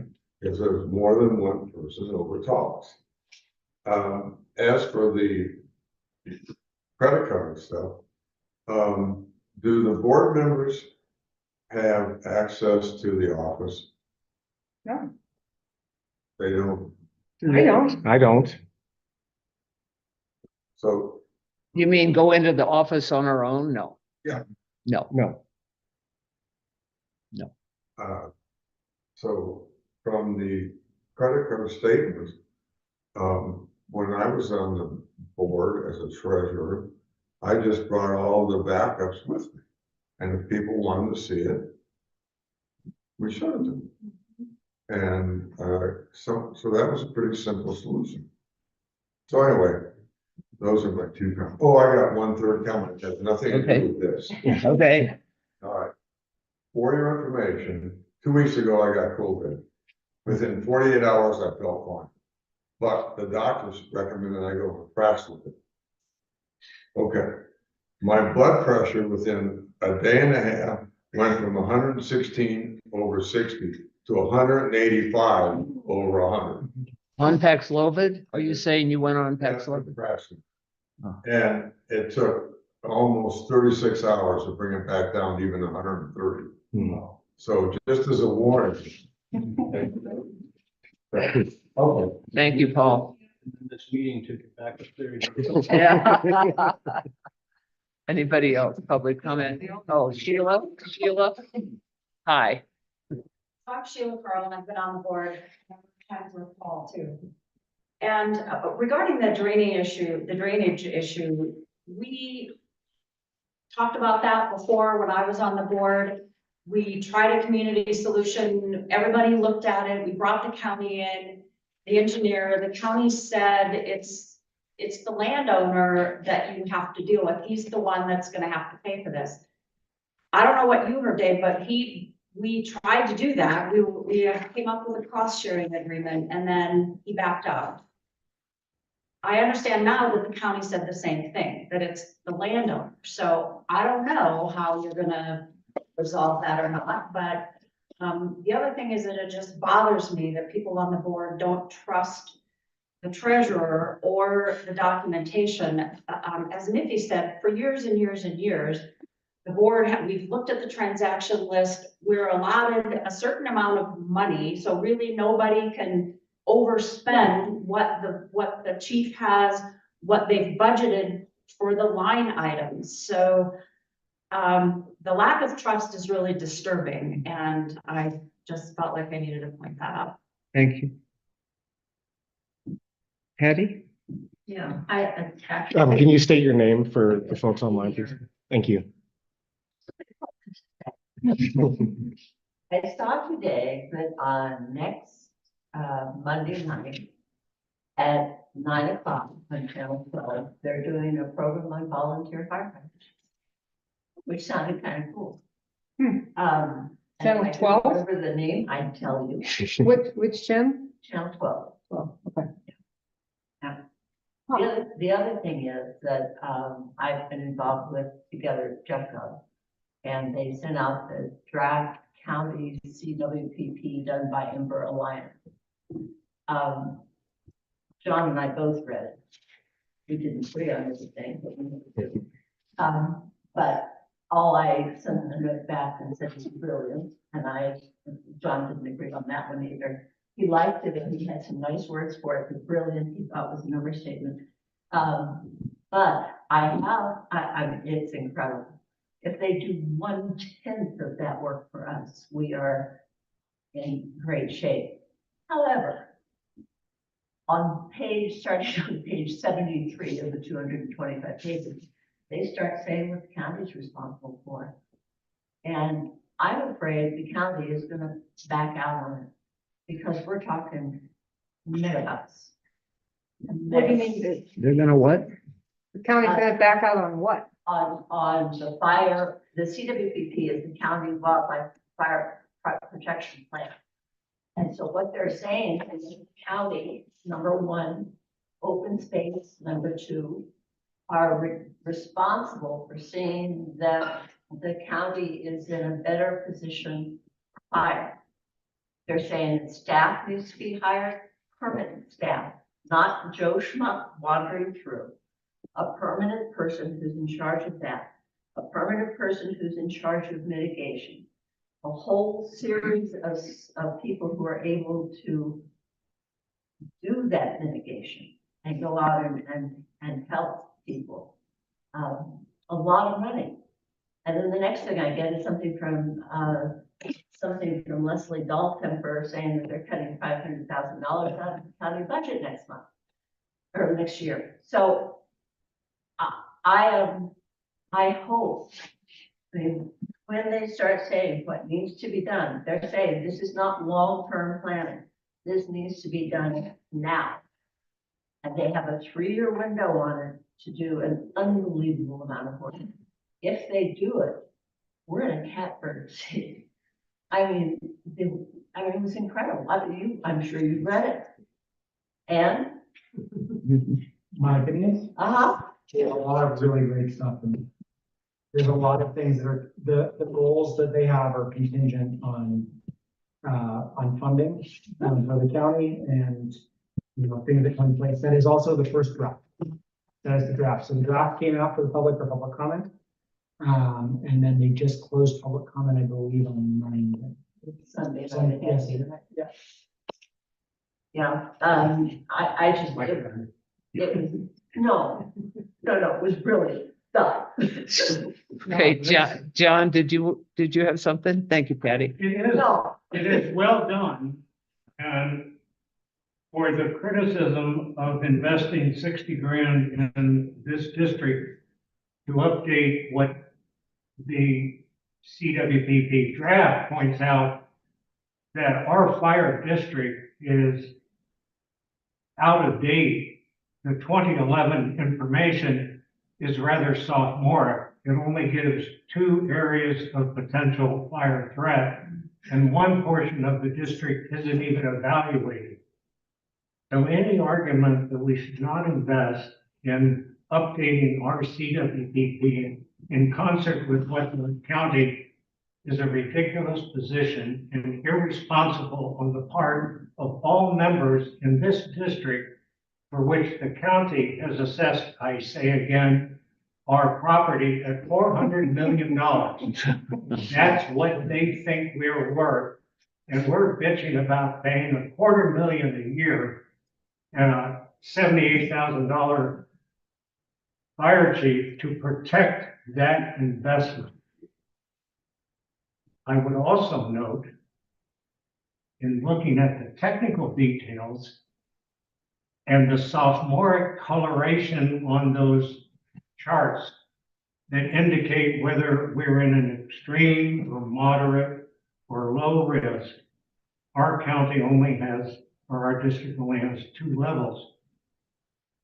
That's because our CWPP was done in. It's out of date, but I want to make one observation. What the hell do those colors mean?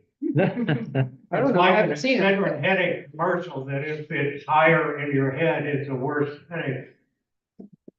Here is a piece of information that I found useful. The fire intensity scale, okay, is a logarithmic scale like earthquakes. So a color that says low is 10 kilowatts per meter. And it goes, the next color is 10 times that intensity. And it builds up to 100,000 kilowatt per meter. And why they say a meter, which is interesting, is the length of the fire spread flame coming towards you. If we do not understand the severity of what that is implying to our local community and the analysis that is referenced using a California source, we need to know what the hell our community's risk truly are. And therefore, what the county has started and Ember contributed, and we are going to go next, is absolutely essential. And quit bitching about whether we spent $126 for some goddamn account. I mean, we're penny wise and dollar foolish and not protecting our investment. And this board is trying to do something different than what we've seen over the last 30 years living here, which is to run this district more as a business than a social society where anybody can just say whatever the hell they want and stir stuff up. We gotta quit that, and I agree, that becomes a rather degrading and demoralizing reality to the severity of the situation that we saw over in Gulf of Gold. Thank you, thank you, okay. My name's Shirley Dufferin, and we were on the fire department 35 years ago when you would get a fire call and the apparatus that you had, you would take to the call. And when you came back, it was twice as long because you were picking up bits and pieces of the truck on your way home. This is where we started in this district. You guys have improved everything about it. You know, I understand, you know, you can't live in the past, all of that. But a lot of some of the things that are being brought up for the 100, 110, 120 calls a year that we get, it just seems very far-fetched. It seems like a much busier fire department would be great for them. And I understand working 27 years at a hospital, I understand how getting the people's vitals or this, that, or the other to them is very good. But again, we have so many people in our area and we have so much money. So I think part of the issue with you guys is you have some members on here that are old school. You are now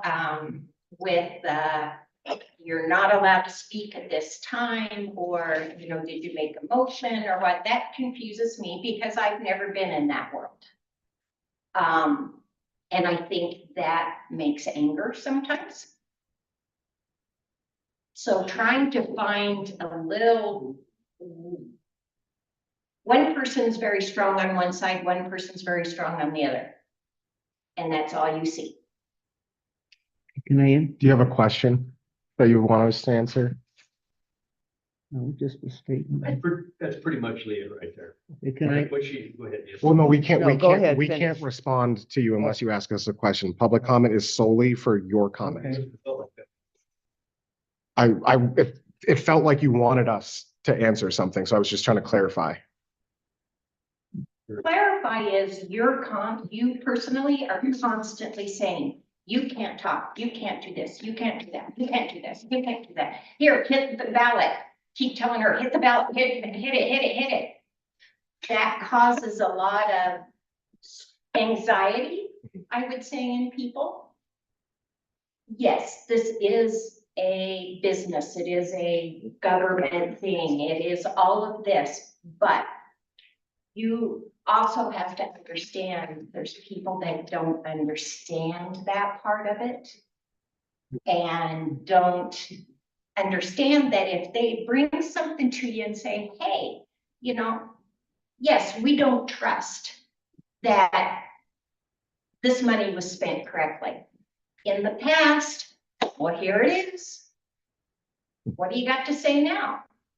But now it's like, oh no, you got to do this and you got to do that. And you got to jump through this hoop and that hoop and blah, blah, blah, blah, blah. And I think you put that to rest, but we put up the $90. We'll pay you the $90, but I think you already put that to rest. For your members, not us. We don't need to know.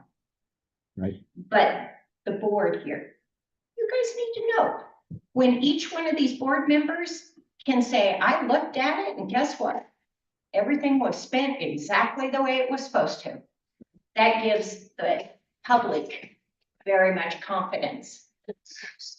To respond to so there's the Robert's Rules of Order, which is part of our bylaws and has been forever. And we were pretty relaxed about it, from what I understand. My experience was that certain board members would dominate conversations and they would yell and they would scream and they would say the same things over and over and over again. And in order to try and we would have board meetings that lasted for 4 hours and it was just awful. And so I just started enforcing Robert's rules. The very clear thing is each board member gets to speak once. And they don't get to speak again until every other board member has spoken. And then they basically get to say 1 second, you know, like, I don't believe what you said, or I agree with you. Yeah, so that when I say point of order, it's because anyone up here can call a point of order, which is this is not following the rules according to Robert's rules. So if someone decides to jump in and interrupt somebody, I will say point of order, you're interrupting. Please stop interrupting. I'll say point of order, you've already spoken once. Let everybody else speak first before you speak a second time. And anyone's allowed to do that. Actually Accept that? accept it and do it. And unfortunately, I don't know what you're gonna do to fix that. Yeah. But I think a lot of it would subside if you were to give in a little bit on those kind of things. It's like they did ask, and they've asked several times, ask for those. So again, answering the question about the credit card statements, an email went out from that individual in which they said, for 7 weeks, this board has refused to provide these credit card statements. Do you want to know what happened 8 weeks ago? We started investigating Station 83, and all of a sudden there was corruption on the board. All of a sudden we needed to see the credit card statements. The timing is impeccable. And I'm just saying. Yeah, I understand that, but still, it doesn't really, it's not up to us to decide whether, Right. that's where the mistrust comes from. Yeah, well, The he's, minute I look at anything, yeah. because I run a business, okay? Mhm. The minute I see anybody's credit card coming in, I start seeing values like fuel costs. Mhm. All of a sudden, fuel costs start going up. I'm like, wait a minute, we're going to the same job five times in the last 2 months. Yeah. Why are all of a sudden we It's spending an extra $75 $80? Transaction. Yeah, so our transaction list has all of that information in it. The asking for the credit card statements is to waste my time. And it's to waste his time, and it's to waste the bookkeeper's time, because we prepare a transaction list that has way more detail in it, and it tells you more information about what's there. If you guys want to have me print out credit card statements for every meeting, I personally don't want to do that, because I have someone who's going through it and annotating it and creating a transaction list. He is the one who's responsible for all of those credit cards. He issues them to his officer staff. They don't spend money on stuff they're not supposed to. We're basically, yeah. The thing is, okay, I don't need to know any credit card number.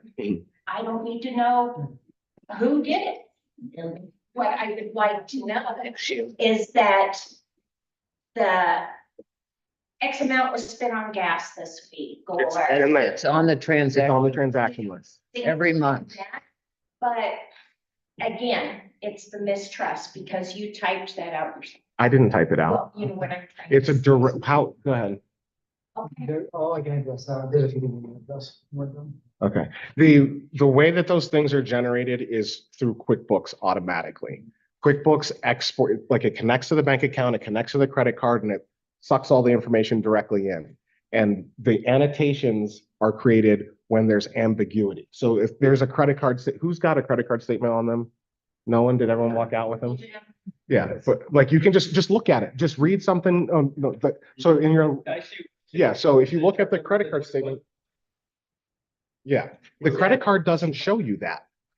Yeah. Clarify, I just understand that exactly. 'Cause okay. If you look at a credit card, you get a bunch of numbers. Yes. Numbers don't tell you what it went to, it just tells you an account that it went to, it doesn't tell you. Just to that- Right. clarify, because I feel like there's a lot of confusion around this process. So the way that the financials for the fire department work with credit cards particularly, or Amazon, or whatever else we bring in and stuff. So all of that gets brought into QuickBooks automatically, right? Automatically, I think anybody who runs a business has ever seen this. So you have an expenses portion of QuickBooks, right?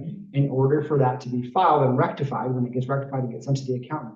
Every single expense, every single thing that comes through either Amazon, credit cards, a bill, it has to be rectified in with a receipt, right? Because we're a special district with a receipt. And then it has to be put into the, essentially where in the budget it fits, right? It has to be assigned a code, an accounting code. So essentially, everything that we see on the transaction reports, it has those extra 2 data points on it, instead of just saying, we went to one place, right? It says what it was for, right? What the receipt is for, and then why we bought it, right? And so it's the transaction reports are actually realistically, at least from my perspective, way more transparent than just a blank the blank credit card report. That's just my perspective. It is correct. Can I say something or I move that we suspend the current, public? public comment rules, in favor of a freer and open conversation Is that a that ends motion? in 10 minutes. Okay. That's a motion. Is there a I'll second to second that? it. Okay. All in favor? Aye. Aye. There's a few more things I wanted to add, if we have a moment. before we keep Yeah, go for it. Okay, cool. There's a few things I forgot in the chief's report that I think are kind of important, because they do have the financial impact. Tender 83 did have a very significant tire issue, after the Galta fire, tore a sidewall on the tender. Really benefit to some community members who, work or own a heavy mechanical service, and were able to help us get a tire on a Sunday so that we could get 2 tires on a Sunday so we could remain operational. That was a huge deal. Because of that, we're actually revisiting the way that we service the trucks. We're trying to find an emergency vehicle technician, there's not very many of, that actually can service our trucks in the stations. And we had a really hard time getting our trucks serviced by someone who's qualified, because they're all hired by the individual districts. I think this has been a long-term problem for the district. There are some folks that do it on an individual kind of consulting basis, and we're going to try to get them to service them in the stations just to kind of get that more regular. And so that when we have something like this tire issue as an emergency, you know who to call. So that we're working on that. And then the other thing, I totally forgot this, and I think it's very worth saying. The pig roast was a huge success. And really huge thank you to the auxiliary and to the Grange for the pig roast. All the firefighters were here. It was a great night for everybody. So I just want to thank everybody who's involved. Would you have, do the meat? Did you? They catered it. I can't remember who it This year. was. It was the Smoky same Joe's, Smoky Smoky Joe's. It's the same person who did the DMRA barbecue, and I guess. Because you've always had Dave, and Yeah. I went by and I'm like, oh, no smoking, so I was just wondering. I know that was historically, and obviously Dave and Aaron, actually both of them have done this for gosh knows how many years. Many years, yeah. Yeah, and that's a huge lift for them. And I know it was a huge lift for the auxiliary, and it was an interesting change of flow compared to, I've only seen one other pig roast. But it did make some of the flow, it seemed like, again, from an outsider's perspective or middle person perspective watching, it made the flow really simple. And that was helpful for the auxiliary. It's easier. Having been on the auxiliary before this, it was a 2-hour job shredding pork. Yeah. Oh, yeah. My hands were burned and Well, and then Hal Hiller's beans, and that hasn't been for many years, but yeah. I just like to, number one, thank you. Thank you for coming. Yeah. Comments are always welcome. We want to know what's on your mind. And I appreciate it. Not get you in that, but, it just. No. Here, it No. feels that this is the way it feels from an outsider. Okay? Right. Dave and Green are bringing up things. Yeah. You two kind of stick together, and poor Meredith is like, and it's like, what do I say? What do I do? I'd just like to address one thing that you said about the number of people in the district. If we have an event, if we have a fire event, it's not about just the people and their property. It's about the beauty. Do you want a scorched earth go driving down Golden Gate Canyon? So you can't say there's only X amount of people in our district and why do we have a fire department like this? They're covering the property as well as the people, as well as your possessions. It's, Aaron, did you have Aaron? Well, I know. Against putting everything, put the wet stuff on the red stuff as soon as it starts is just crazy to me. We've been doing it for 100 years. And then you get the beetles that go through and kill everything because the forests aren't healthy, because we've been putting fires out. As soon as they start for 100 years. Do I need to be following you around to make sure you're not starting? Last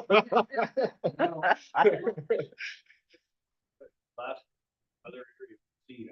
I And when, unfortunately, look at California. You know, they saved Oh, my trees for God. years and years and years. Now look what's happening. They're losing the whole town. Sorry. Well, Because when it gets Sorry that hot, for it living gets up nuts. here, right? Yeah. I guess it's just a little fault for living and interfering with nature. Exactly. You won't win with Mother Nature. So, Yeah. you know, in my normal course of private business, I've got to, if I put a charge on a company card, I've got to keep an itemized receipt, submit it to the accountant, so they can put it on file and keep it on file for, you know, if the IRS ever audits the business. So I sure hope that you guys are doing the same thing. We're doing that. And- That's what the quick. Of course we It's are. crazy to me that if the market wants to see a He can, credit card transaction report, that's gonna cost them $90 to be able to see it. because it has to be redacted, Aaron. We How does it cannot take let, 4 hours to there- redact 12 credit, that's it's public $30, knowledge. it's $30 an hour, so it's 3 hours. Do you know how many, do you know how many pages of Dad, credit Dad, cards? we suspended the rules, but we're still Okay. not gonna interrupt them. Okay, sorry. Take 5 minutes to redact one report. I mean, I just don't see how it takes an hour, 3 hours to redact 12 reports. And, you know, given the stonewalling to a board member to see this, it's like, what are you hiding? If a board member wants to see the report, redact it, let them see the report.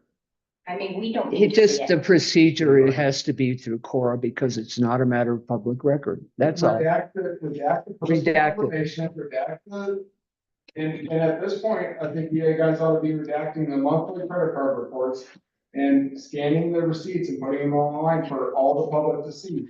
It's taxpayer money, they're custodians of our money, and, you know, and. Mr. Primer, can I answer this? To Cause be fully transparent, you guys should start putting that on the website. oh, okay, I think that that's a complete waste of time. And I don't think that it helps anybody. And I don't think that's what we should be spending our time on in the fire district. We have a process, we have a transaction list. If you don't trust it and you want to find that information, you can Cora it and we will charge appropriately for taking the district's time away from district business to go do something else. Or try, like, to me, I just told you I'm not hiding anything. Look at the The numbers. numbers are there. Look at the I'm not gonna argue with you about it, so thank you. Thank you. Thank you. Yes, All right, hold on. Yeah, I never did One see. more. go on, Patty. Patty. Big enough to hold all that. I have to do that every month. I would have a treasurer of organizations holding large amounts of money. Nobody ever questioned. And I find it insulting that you're looking at these people who are giving of their time and their energy, that you turn around and say, I want to see the receipts because I want to know where the money's coming from. I want to know where the money's going. And then Dave, you added to it. You were a perfect example tonight. Were you out buying beers with all this money? That's a lot of questions. That's where it was at the timer. All right, Right there. but now we are, Okay. Go ahead. yeah, I know. Also, you know, it's something that we don't want to see it. We want the board, all the board to see But it. that's what happens. It turns around in a public meeting and says, okay, there's 126, 46, whatever it was. Were you out buying beers? I mean, that's not a way to treat the board members that are giving Or your their chief. time. And it's really insulting.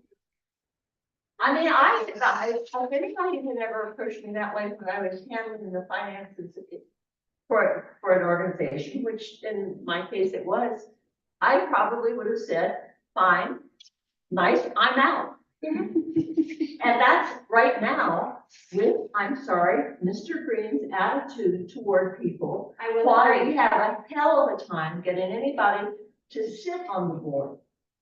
And why we have a hell of a time getting anybody who will stick their neck out and say what they think. Yeah, and we have to have an I election. mean, next that's a huge problem. Next spring, 3 positions. I agree with you 100%. I think that unfortunately, if I have a problem with the statements or the budgets or whichever, I should try to sit down, kind of like what you were saying, you needed to think in your head of how I'm going to say this.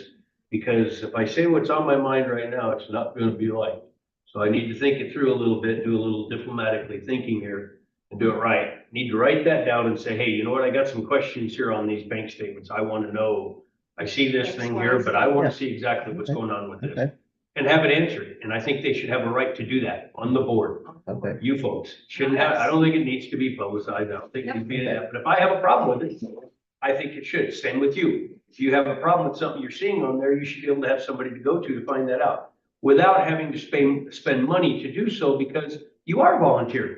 You're just trying to do a community service, and so are they. So for some reason, I have no idea why, some reason they feel like there's something in there that's being misspent or misappropriated. They're just creating chaos. I would ask you, Mr. Primer identified spending money at the tavern. Right.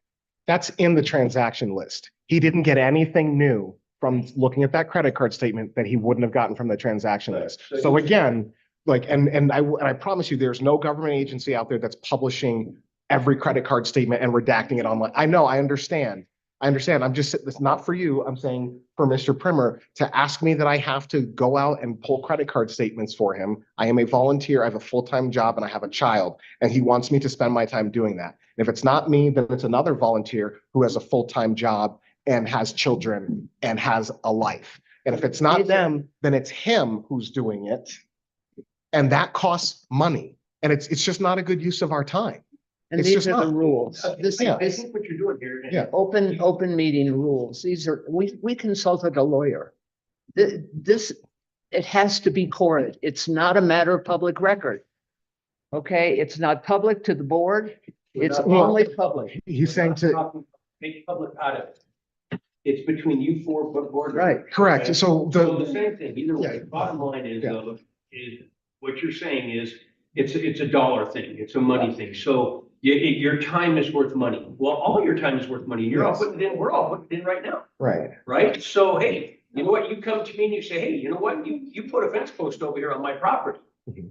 What did that cost? Then you would expect me to kind of give you that answer and say, hey, yeah, okay, well, I need to pull it out, or like you said, Mhm. go to the guy and say, you know, you're cutting my lawn over here, I don't want you cutting my lawn. Mhm. Yeah. Please don't, you should be able to have that conversation. Yes, it takes our time, and yes, it does.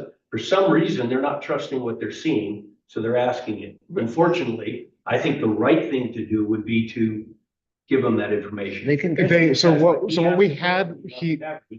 Well, we're going around and. no, hold on, Okay. Meredith, we're not going around. We're gonna finish this here. Let's, Wait, okay. I just, let me, hold, Deb, one last comment here. The thing that, the reason why I'm asking them to vote on it and compel it is because that man will just keep asking me to do things over and over and over again and waste my time. His strategy is to distract and waste your time. That's why I'm like, it's kind of a give a mouse a cookie thing here. So that's why I'm not doing it. I have one more thing. Our next meeting is October 24th. That is the budget hearing. So the budget hearing. So that's when you have an opportunity to review the proposed budget, which will be on the website and posted here at the Grange before the hearing. Okay. That's at 7 o'clock on the 24th here, and I'll make a motion to adjourn. Second. All in favor? Hi. Aye. Oh. You know, they don't have. If Steve. So I